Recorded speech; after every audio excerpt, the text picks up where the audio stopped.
त्याआधी आत्ताच्या हेडलाईन्स पाहूया। उपमुख्यमंत्री एकनाथ शिंदेंनी ऑपरेशन टायगरवर बोलणं टाळलं। एकनाथ शिंदे कोणतीही प्रतिक्रिया न देता निघाले।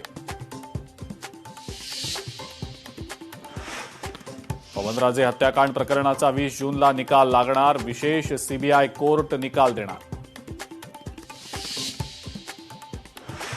मुंबईतील पांढऱ्या पट्ट्यावरनं सुरू असणाऱ्या वादाची सीबीआय चौकशी करा। पांढऱ्या पट्ट्यांचा वाद निरर्थक, जैन अल्पसंख्याक आर्थिक विकास महामंडळाचे अध्यक्ष ललित गांधी यांची मागणी।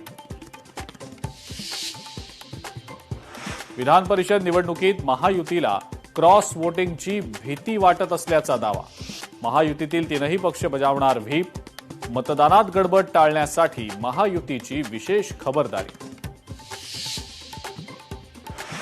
लांबलेल्या पावसामुळे मुंबईसह राज्यातल्या अनेक भागांमध्ये पाणी कपातीचं भीषण संकट, धरणातल्या पाणीसाठा मोठ्या प्रमाणावर आटला।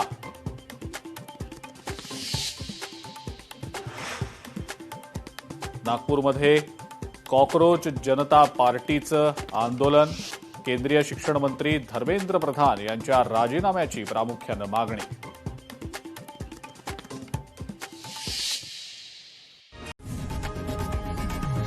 लोकशाही मराठी ऐका, पहा, जागरूक रहा।